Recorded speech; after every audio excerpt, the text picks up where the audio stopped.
Hello and welcome to Tips from the Triangle, your weekly gardening show with me. I am the artist AmarA. I'm not an expert on gardening, but I love to garden. I love to learn about it and I love to talk about it. And I love to share everything that I discover with you. All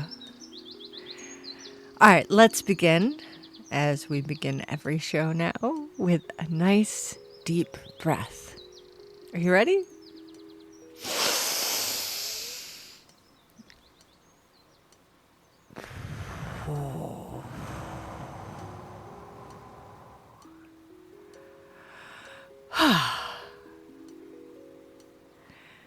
Do you know what I love about this time of year? I love going around and seeing other people's gardens. The work in the garden is never done, but this time of year I start to sort of leave off and just let things do what they're going to do to some greater or lesser extent. You know, school starts back up. For me, the season starts in theater. There's all types of things that start to take precedence. And, you know, things just get left to do their thing.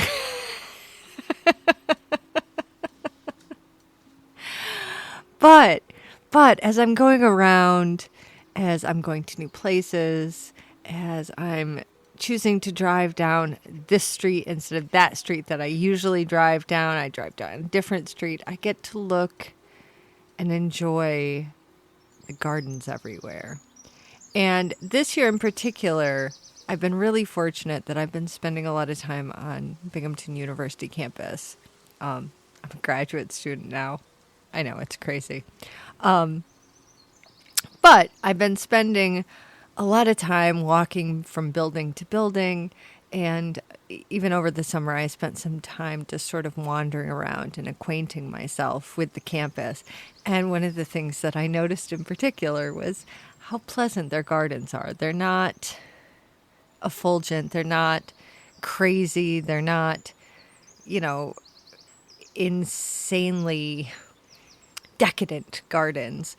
A lot of them are the same kind of plants that I have in my garden. Those same succulents that you see everywhere that are just starting to turn pinky purple. Native grasses, a lot of native grasses in different places. Some small, simple plants, some small, simple flowers. It's really, really very lovely. One of the things that I've noticed in particular recently is how many more people are apportioning part or all of their front yard to being just garden. As opposed to the more traditional, there are like hedges near the house and then there's a row of flowers and then it's a yard from there to the sidewalk. I've seen a lot of more interesting configurations. I've seen ones where half the yard, you know how usually a front yard is like one half on one side and one half on the other side, split by a walkway that goes up to the house. I've seen a lot recently where they've left one side grass, often the bigger side, if it seems like there's, kids or whatever there. And then the smaller side being completely turned into gardens, whether that's, flower gardens or whether it's raised beds with walkways between, or mixed-use gardens, which I've been seeing more and more often, which I think is really, really exciting. As long as you're making smart choices about your companion plants and giving adequate space to different plants, there's no reason that you can't put flowers and vegetables together. They'll do fine. They really will. I actually put garlic plants just about everywhere because they grow so readily and they are so amenable to growing anywhere. And they really help with so many different things. Same thing with pea plants. I will throw pea plants in just about every garden I have. Not pea plants. This has been happening a lot recently where I say peas and I mean beans. Pea plants are great and they have their place. And I do plant them a lot of places. But beans in particular, I plant all over the place with no intention of getting a harvest from them. It's strictly for the nitrogen fixing that they do in gardens.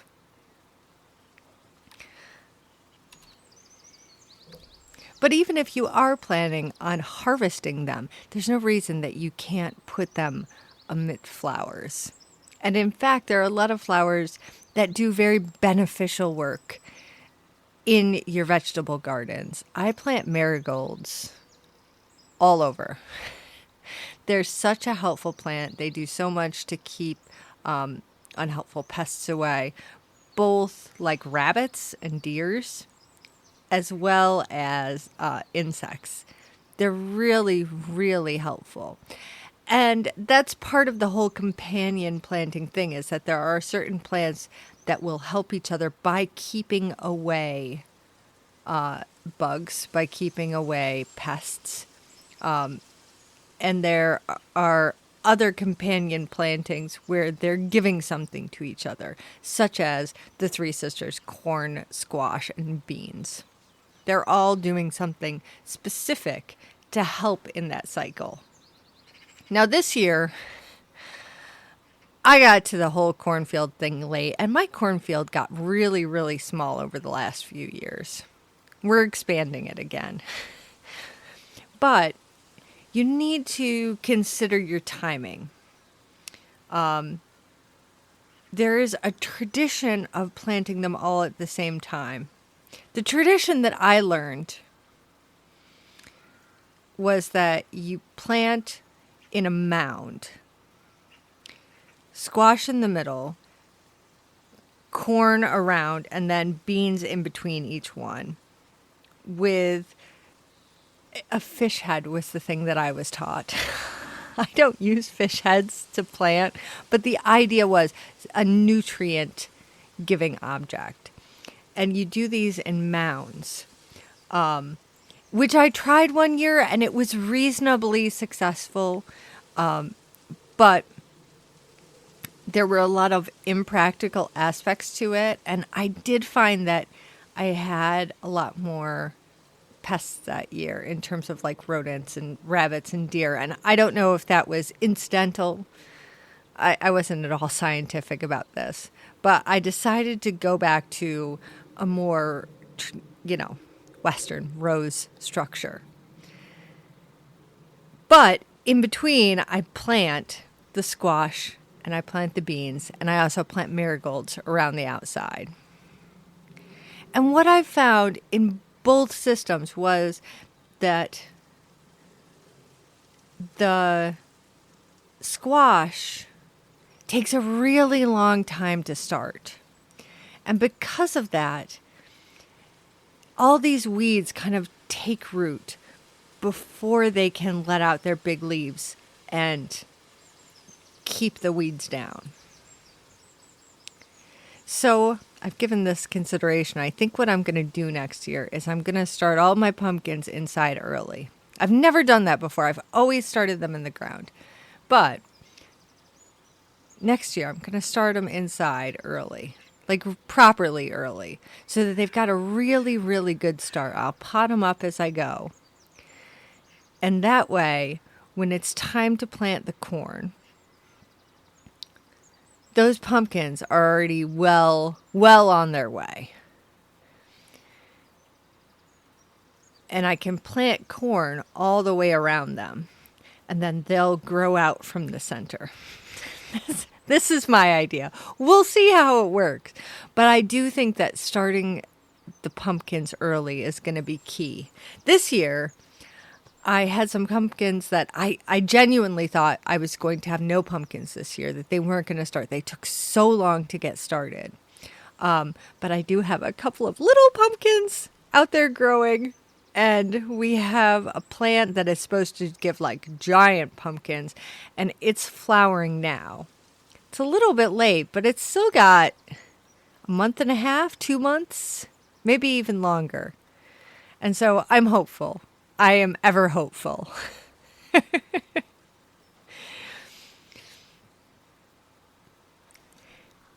Maybe it's because I'm going back to school.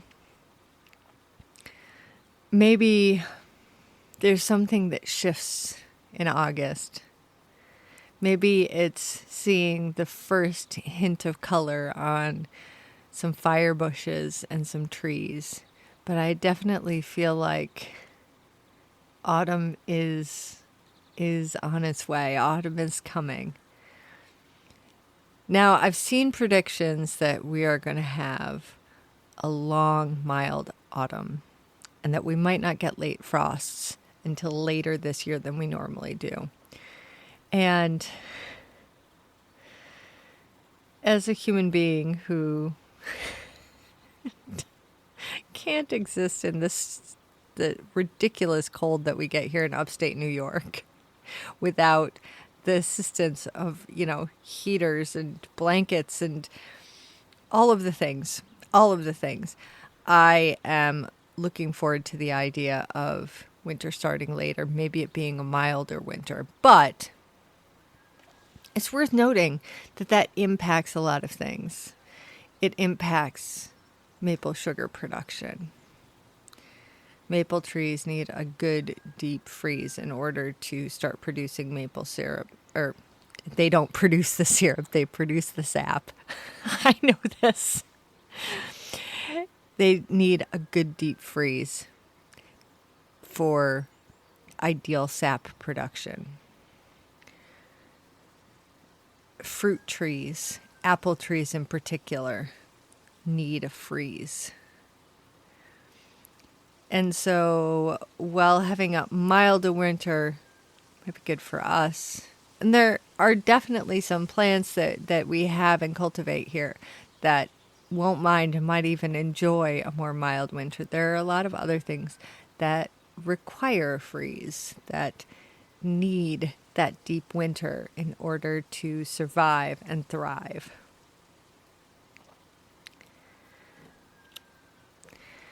But when we start getting into the autumn season, I start thinking about two things: harvest and making plans for next year. It might seem crazy. When do we start for next year? Like the earliest you could reasonably be even considering starting plants is in February. So we're still August, September, October, November, December, January, 6 months away from even beginning to think about starting plants. But what I'm thinking about right now is, are there plants that I want to move? And do they have time to take root before it freezes? One of the big things that we did on our property was we took down a tree and we took down a bush. Fair game, it wasn't a very big tree. It was about a 6 years growth maple, and one that we had kept really well trimmed. I started 2 maple trees at the same time, and one of them I did in a really sort of free-form style. It's a lot more like a bonsai tree that just happens to be full size. I use the same sort of techniques to shape it, and that's how I look at it, is in that same idea of creating form, but keeping it small. It's not small anymore, but that's where I started from. And so every year I pick different branches, I stake them down into the shapes that I'm looking for. I do a lot of trimming on it. I do a lot of pruning on it. I really keep up with this tree. The other tree, I was trying to do a similar thing, but in a more formal aspect. I was trying to create sort of like an umbrella shape with it.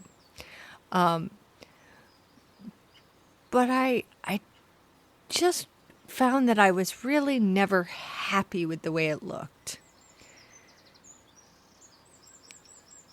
And I think what I learned from that is that certain trees do certain shapes. Certain plants do certain shapes. And there are shapes that you can make them do, but there are some shapes that you can't really make them do. And this was a shape that I couldn't really make this do. I know what I was trying for, but I think maples just don't do that. And so my lovely wife went out with the chainsaw and cut it down for us. And it's always wild when you cut down a big thing in your garden, because that's kind of what the rest of the garden becomes structured upon, right? You have these, seemingly permanent objects in your garden, the trees and the bushes and the hedges and the shrubs. And those are the things that you build around. And now there's this huge thing that's gone. And it changes the way that area of the yard looks morning, noon, and night. It's absolutely fascinating. Similarly, we took down a bush. It was getting too close to critical things, and we're putting a fence there, and it needed to come down, and so down it went. And that one really left a big hole, because I'd use that as kind of a privacy screen for the patio, and now the patio you can see all the way to the road. But I definitely am glad that we did that now, that we didn't wait. Because now we've got some time to work on all the secondary things, to make big decisions about, okay, so now this has changed. What do we want to do with it? This big thing is gone. What do we want to put there instead? What do we want, not just for this year, certainly not for this year, but what do we want to have there next year? Do we want to put in something with similar height? Do we want to put in maybe some sort of tall decorative grass? Or do we want to keep it low now? Do we want to move some perennial plants around to create a structure that we'll build on next year with annuals? Or do we just want to leave it for now and see what we want to do next year? Regardless, what needs to happen now is the recording of these things, right? So every year, I tell this story on my radio show, and every year it continues to be true. I have a series of circular gardens in our lower area. We have an upper area near the house, and that's much more cultivated. It's paths and gardens at this point, more or less. And then we have a lower area that's much wilder. And I have a series of round gardens in the lower area. And I never know how many there are in the winter, because there's nothing to distinguish them. We trim everything down so that the new growth will have a good fair shot at it in the spring. And once the snow starts to pile up, you cannot see that there's anything there. You could walk right over it and you wouldn't notice it. I'm sure we do. And so once the snow falls, unless I have recorded how many gardens there are, I just don't know, because every plan that I make, every year I make maps and I make a plan, and there are different numbers of the gardens because I didn't know then. So I just guessed. So one year I guess that there's 5, and the next year I guess that there's 6, and the year after that I guess that there's 4. And so this year I'm determined I'm going to record it. I'm going to put flags in, or I'm going to take a picture that shows all the gardens at once or something. But this is also the time to plan for new gardens. So I mentioned our cornfield. Originally, we had two big fields. And then one of the big fields became the compost area. I've got 3 compost bins that are in various stages of composting. And the other garden just kind of shrunk year by year. You know, the weeds just encroached. And then the next year, when I harrowed it all up, or whatever method I used that year, it just lost 6 inches or a foot. Until now, it's really a very small plot. And my wife pointed this out, and she said, I would like a much bigger cornfield, please. And I said, of course, my love. We can do that. And we can, because cardboard is awesome. So I don't dig new gardens anymore. Not if I can help it. I used to do. Back when I first started gardening, I would dig it out. I would take the grass. I would shake it off. I would find a place to put the old grass so that it could do something useful, like fill in a hole. And then I would have this sunken in area of fresh dirt. And then I'd have to add more dirt to it or let it be sunken in. And then I would put plants in it and it would do okay. And I would mulch it and do all the things. And after a few years, it would be established and quite fine. It would, I would have put dirt into it every year and it would have raised up. And it would be a perfectly perfect garden. And then I discovered the covering up method of creating gardens. Now, here's 2 ways that you can go about this. One is the covering up method and one is the lasagna method. I've heard them called a bunch of things. Those are the terms I like. The covering up method is just that you take the area that you want the garden to be and you put something there that's going to keep the grass from growing because it can't get light. Let the water in and encourage the worms to come up to the surface and process that grass, right? Because it's the grass roots that are really your barrier. And if you can put down a couple layers of cardboard and leave it for a month or 2 or 4 or 6, then when you come back and you pull up the cardboard, ta-da! Most of the cardboard probably will fall apart to pieces because the worms have been going at it. And you have a more or less ideal spot. Now, there's still going to be a little bit of, grassroots going on there that you just got to break up. But you don't take them out. They're done. They're dead. You've left them without sunlight and you've killed them. But here's the great thing about that is the nutrients that they were pulling up and holding on to and utilizing, that's all going back into your garden.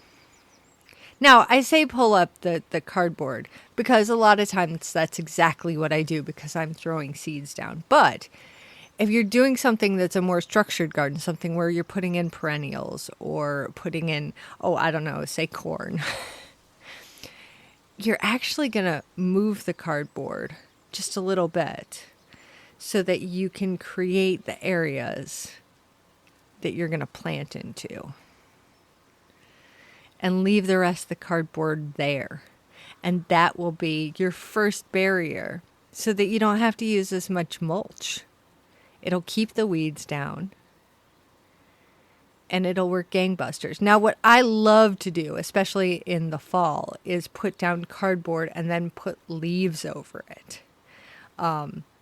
Because leaves are another great mulch and they're another great barrier. That's why you don't want to leave leaves in your lawn, is because they will create a barrier and you'll get patches in your grass. So if what you're trying to do is create this big patch, this garden, almost nothing is better than leaves.